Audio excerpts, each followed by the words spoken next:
wonder why I ever quit playing ranked. Maybe I should try it again. It's been a couple months.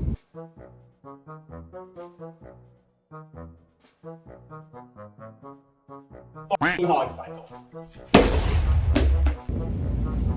Did both your parents leave you? Do no one else in the world love you? Maybe it's because you're using hog cycle.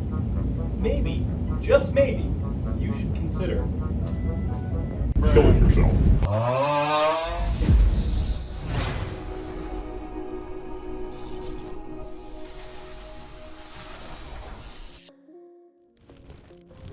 Let me take you back to 2016. The air was thick with anticipation. Every smartphone-wielding human was on the edge of their seats, waiting. What were they waiting for, you ask? The birth of a new addiction, the inception of a new religion, Clash Royale. Back then, Supercell, the game's developer, was like a proud parent, waiting for their baby to come into the world. And boy, was it a big baby. Weighing in at 97 megabytes, it was a heavyweight from the start. And like any newborn, it demanded constant attention, draining your phone's battery life faster than a thirsty camel in the desert. Supercell had already made a name for themselves with the launch of Clash of Clans, but they weren't satisfied with just one golden egg-laying goose.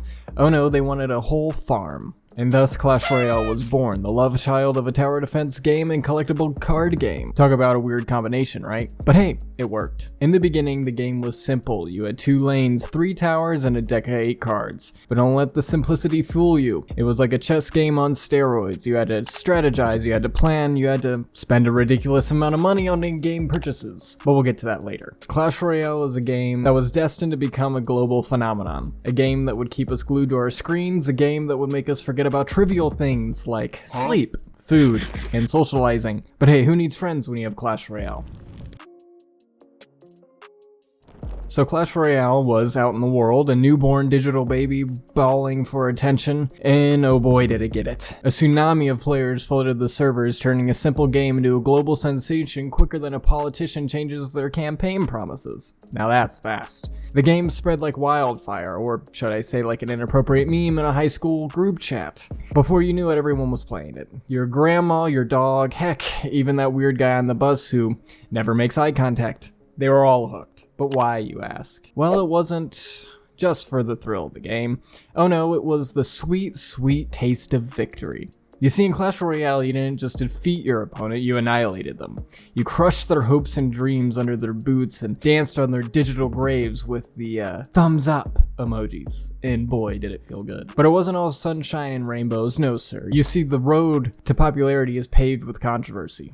Like that time the Prince card was introduced. A tall, dark knight on a horse charging at your towers with a lance. Sounds great, right? Well, not if you're a tower. Those poor defenseless bricks didn't stand a chance. And let's not forget about the in-game currency. Gems, shiny, precious, ridiculously overpriced gems. You needed them to progress in the game to unlock new cards and to speed up your upgrades. But did Supercell give you enough of them? Of course not. That would be like expecting a billionaire to pay their taxes. Then there were the tournaments. Oh, the tournaments. They were like the Olympics of Clash Royale, where the best of the best came to Clash. And by best, I mean whoever spent the most money on gems. And hey, who needs skill when you have a credit card, right? Now let's pause here, because the next part of our journey takes us into the heart of the arena where the real battles began. And before we venture into that war zone, let's take a moment to remember the fallen, the towers, the troops, and the credit scores. They were the real heroes of this tale. Ah, the tournaments, the true heart of Clash Royale. It was here that the wheat was separated from the chaff, the men from the boys, the credit cards from the debit cards. It was gladiatorial, brutal, and as fair as a tax hike. Players from around the globe would gather in these virtual arenas, their hands sweaty, their hearts pounding, and their parents' credit cards trembling with fear. They were ready to fight, ready to win, and ready to have a trail of digital destruction in their wake. The battles were epic, the strategies complex, the rage quits frequent, but amidst the chaos, heroes were born. Players who defied the odds, who dared to dream, who somehow managed to play without spending a single penny. They were the true warriors of Clash Royale, the titans of the arena, or, as the rest of us like to call them, the cheapskates. But alas, all all these things had to come to an end, and the tournaments were no exception. For every victory, there was a defeat, a crushing, soul-destroying defeat. It was like watching your favorite sports team lose a game, only with more fireballs and flying pigs. Now you might think that losing a game isn't a big deal. It's just a game, right? Nope. Well, try telling that to the players who had invested hours, days, weeks into building their decks, honing their strategies, maxing out their credit cards. Their pain was real, their tears genuine, their rage, well, let's just say that many a smartphone met an untimely end in the aftermath of a Clash Royale defeat. But let's not dwell on the negatives, the heartbreak, and the shattering dreams. Instead, let's look forward to the updates, the changes, the nerfs, and the buffs that kept this game fresh, kept the players hooked, and kept money flowing into Supercell's coffers. Because let's face it, in the world of Clash Royale, change is the only constant. Well, that and the inevitable emptying of your bank account. In the world of Clash Royale, the only thing scarier than a maxed out P.E.K.K.A. charging at your tower is the sight of an update available notification. And trust me, that's a sight that can make even the bravest player quake in their boots. You know, the developers at Supercell must be the most capricious bunch of tech nerds I've ever seen. It's like they're on a mission to create the most bipolar game in the universe. One moment, we're all happily spamming our goblin barrels, and the next, they're nerfed into oblivion. It's as if they're playing a twisted game of whack-a-mole with our favorite cards. And we're the moles. Now, don't get me wrong, I'm all for innovation and all that jazz, but these updates are starting to feel less like improvements and more like a surprise audit from the IRS. You know it's coming, you know it's gonna hurt, but there's not a damn thing you can do about it. But hey, it's not all doom and gloom. Every now and again, Supercell throws us a bone, like that time they introduced the Royal Recruits, 6 heavily armored, shield-wielding, lane-pushing powerhouses for just 6 elixir. It was like Christmas, Hanukkah, and my birthday all rolled into one. And just like that, I was back to being a Supercell fanboy. Talk about Stockholm Syndrome. Now I know what you're thinking, BlisteringFaith, you're just another capitalist shill. Well, you're not entirely wrong. I mean, I do love money. And I also love watching some of you try to comprehend the concept of supply and demand. I swear some of you think elixir grows on trees. Oh, wait. But let's not get ahead of ourselves. Before we dive deep into the murky waters of in-app purchases and the Clash economy, let me leave you with this thought. Supercell isn't just messing with your decks, they're messing with your minds, and they're doing a damn good job of it. So grab your credit cards, it's gonna be one hell of a ride. You might even learn a thing or two about capitalism, but let's not get our hopes up. After all, we're still talking about a group of people that think a hog rider is a sound investment strategy.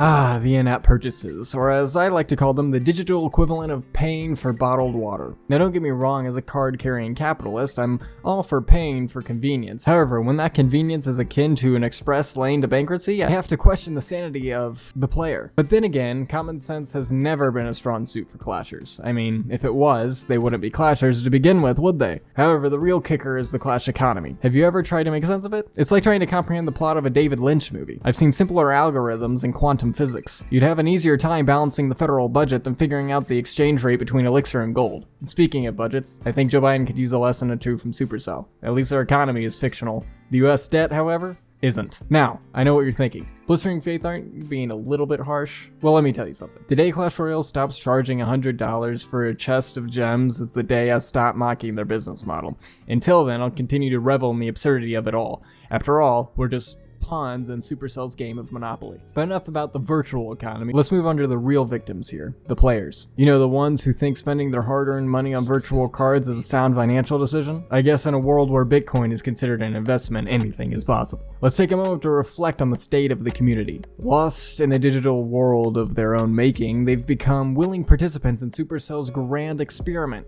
And I can't help but wonder, is it really a fandom? Or are we witnessing the birth of the world's first gaming cult?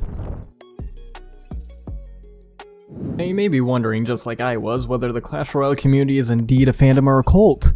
And after conducting an in-depth 5-minute Google search, I have come to the conclusion that it is a cult. Why, you ask? Well, you're willingly sacrificing your hard-earned money to Supercell gods, aren't you? If that's not cult-like behavior, then I don't know what is. But don't worry, folks. As much as I like to relish in the idea of mocking your questionable life choices, I'm not here to judge. After all, we all need a hobby, right?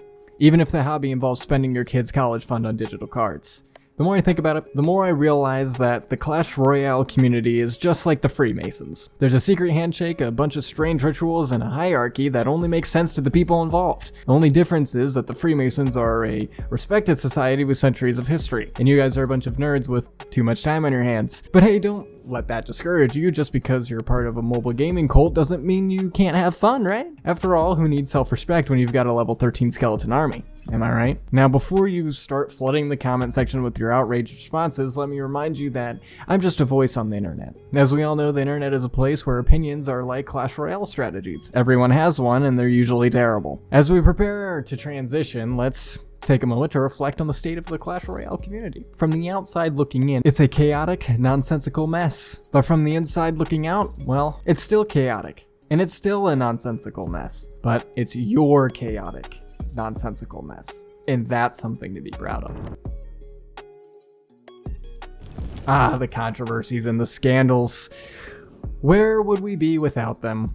Life would be as boring as a match where both players only have elixir collectors. Thank heavens for all the drama, right? It's the elixir that keeps the Clash Royale community alive and kicking. Now let's talk about matchmaking. The matchmaking in Clash Royale, it's a bit like a blind date set up by a very spiteful friend. Bruh. We were promised a fair and balanced match, but end up facing a maxed out player with more legendary cards than Nancy Pelosi has excuses. But hey, don't worry. It's not like you're wasting your time or anything. And speaking of wasting time, let's talk about me, your humble guide through this wild world of Clash Royale.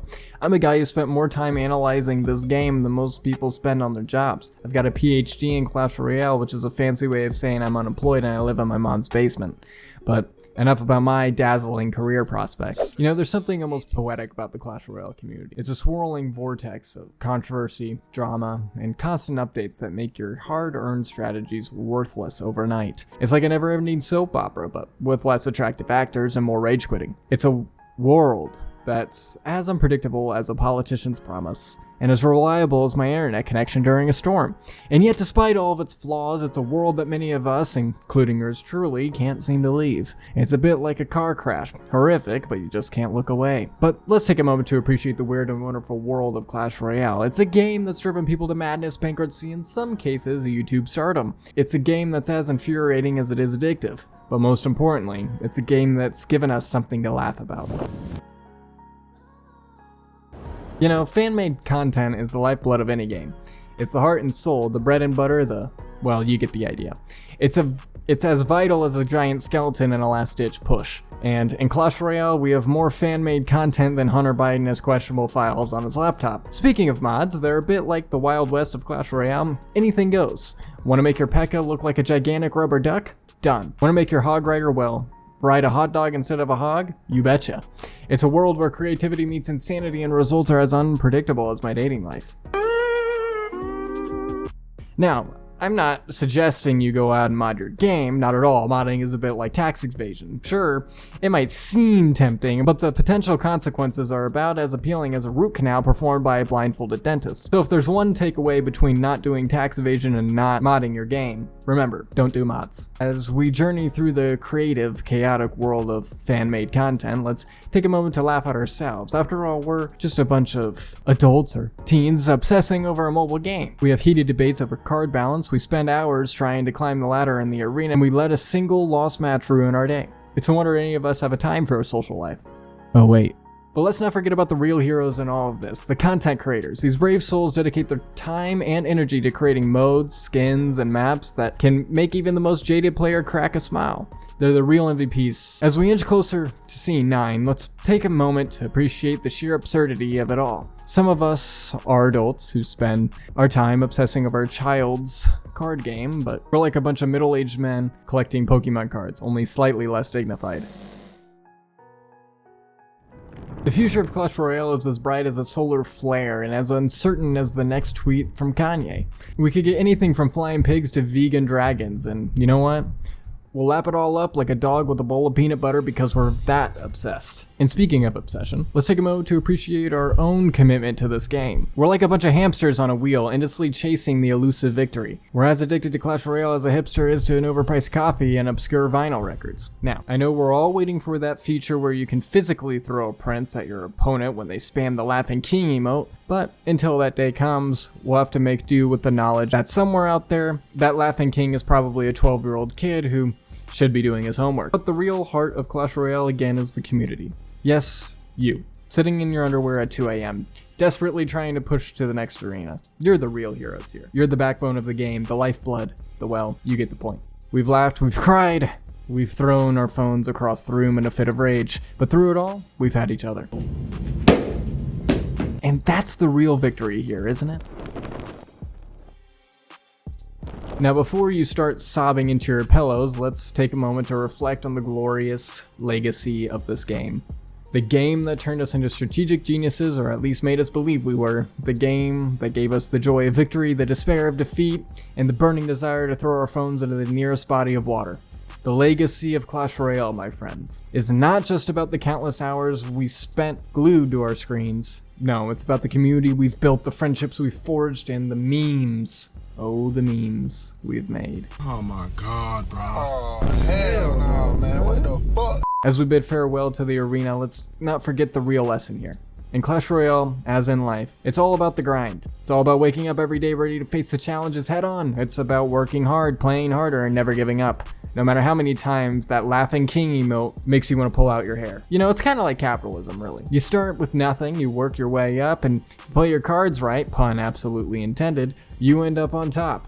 And sure, sometimes you get knocked down, but you pick yourself up, dust yourself off, and get back in the game. Because that's what Clash Royale teaches us, to be great capitalists. And so as we say a goodbye to Clash Royale, let's raise a toast to the game that's been more than just a game. Here's to the sleepless nights, the nail-biting finishes, the triumphant victories, and the heartbreaking defeats. Here's to the laughs, the tears, the rage quits, and the triumphant comebacks. Here's to Clash Royale, the game that taught us the joy of capitalism, one battle at a time. Until next time, keep clashing, keep laughing, and remember, it's not about the cards you're dealt, it's about how you play them. Farewell, Clash Royale. You'll always have a special place in our hearts.